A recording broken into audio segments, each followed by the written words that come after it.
Hello friends, once again welcome to Abhyas training institute.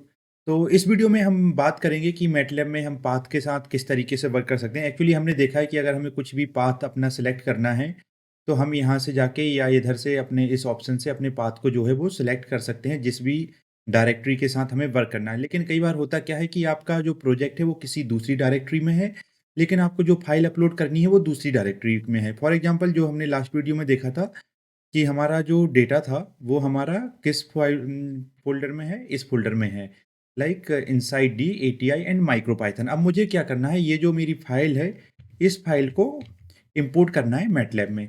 तो उस case में मैं यहाँ पे क्या कोड लिखूँगा, मैं सिंपल सा अपना कोड लिखूँगा XLS read and this command. उसके बाद मैं इसको इंटर, जैसे ही मैं इंटर करता हूँ तो यहाँ पे आप देखेंगे हमें एक एरर मिलता है। एक्सेल फाइल है वो इस फ़ोल्डर के अंदर, मैटलैब वाले फ़ोल्डर के अंदर नहीं है। ये जो हमारे पाथ में हमें इसे ऐड करनी होगी, तो ये नहीं है। ये हम कैसे वेरीफाई कर सकते हैं? हम पाथ अगर यहाँ पे टाइप करेंगे तो जितने भी हमारे डायरेक्टरी में पाथ हैं अभी, तो वो सारे पाथ हमें यहाँ पे मिल जाएंगे जो बाय डिफ़ॉल्ट इंक्लूडेड है। अब ये सारे पाथ कहाँ से आएंगे? ये हो सकता है मैटलैब के सपोर्ट पैकेज हों या जो एड ऑन है उसके कारण आ रहे होंगे। लेकिन हमारा वाला जो पाथ है वो यहाँ पे नहीं है। बेसिकली जहाँ पे हमारी मैटलैब के जो डॉक्यूमेंट वाला सेक्शन है वो वन ड्राइव के अंदर डॉक्यूमेंट में है, राइट? लेकिन अभी हमारा जो जिस फ़ोल्डर में हमारी फ़ाइल है, इस किसकी बात कर रहा हूँ मैं? इस फ़ोल्डर की बात कर रहा हूँ, राइट? इस वाला जो फ़ोल्डर है ये अभी हमारा एडिट नहीं है। तो अब हमें क्या करना है, इस फ़ोल्डर को हमें ऐड करना है। तो इसके 2 अलग-अलग तरीके हो सकते हैं। सबसे पहले एक सिंपल सा तरीका देखते हैं। हम यहाँ पे क्या लिखेंगे, ओल्ड पाथ। ओल्ड पाथ में हम क्या करेंगे, जो अपने करंट पाथ है इनको सेव कर लेंगे। तो अब हमारा जो पाथ है, ओल्ड पाथ है, वो इस तरीके से सेव हो गया। अब मुझे क्या करना है, जो नया पाथ है, ठीक है, उसको इंक्लूड करना है ओल्ड पाथ के साथ। तो मैं यहाँ पे लिखूंगा ओल्ड पाथ, कॉमा जो भी मेरा नया पाथ है उसको मैं यहाँ पे डाल दूंगा। तो उसको कहाँ से हम लेके आएंगे?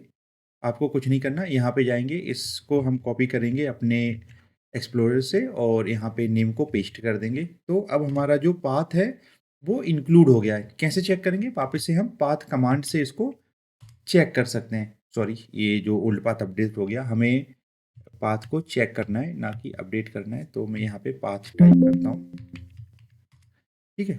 तो यहाँ पे आप देखेंगे जो D A T I micro Python वाला फोल्डर है वो यहाँ पे इंक्लूडेड हो गया है। अब मैं यहाँ पे क्या करता हूँ, जो हमारी एक्सेल फाइल है उसको रीड करने की कोशिश करता हूँ। तो जैसे मैं इंटर करूँगा, आप पाएंगे कि हमारी जो फाइल है वो यहाँ पे इंपोर्ट हो जाएगी। जैसे कि आप देख सकते हैं, जो हमारी फाइल है वो यहाँ पे इंपोर्ट हो गई है। ओल्ड पाथ का जो आपका वेरिएबल है वो भी आपको यहाँ पे मिल जाएगा, राइट? आपका जो एक्सेल सीट है वो भी आपकी जो इंपोर्ट होके आई है वो भी आपको यहाँ पे दिख जाएगी।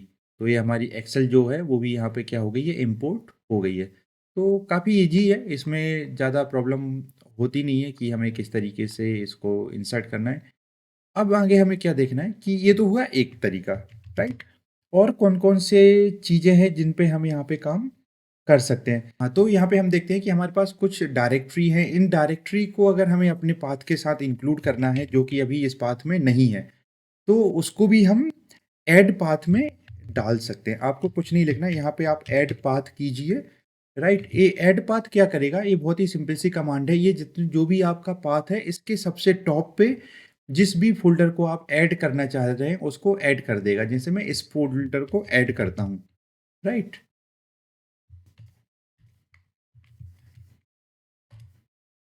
उसके बाद हम यहाँ पे पाथ को अगर सर्च करेंगे, तो जो हमारा माइक्रो पाइथन वाला जो पार्ट था वो तो सबसे नीचे है, लेकिन जब मैंने ऐड पाथ किया है, तो मैंने एटीआई प्रोजेक्ट को जब इंक्लूड किया तो वो सबसे टॉप पे जाके हाईएस्ट प्रायोरिटी पे जाके क्या हो जाएगा, ऐड हो जाएगा।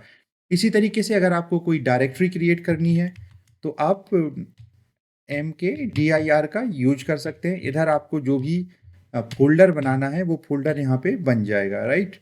लाइक मैं यहाँ पे एक ट्राई का अगर फ़ोल्डर बनाता हूँ तो आप यहाँ पे देखिए लेफ्ट साइड में जो ट्राई का फ़ोल्डर है वो यहाँ पे बन गया है।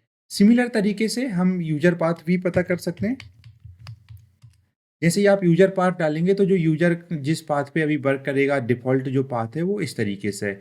इसको मैं क्लियर भी कर सकता हूँ।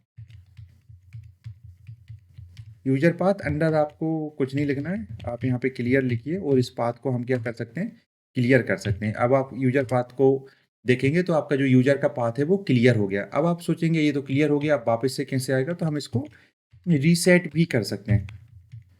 और ये सारी चीज़ें कहाँ पे यूज़ होती हैं? ये हमारी सारी चीज़ें यूज़ होगी जहाँ आप फ़ाइल के साथ काम कर रहे हैं या आपको मल्टीपल फ़ोल्डर्स में आपका प्रोजेक्ट है, कुछ फ़ाइल आपकी दूसरी जगह है और आप उनको इम्पोर्ट करना चाहते हैं।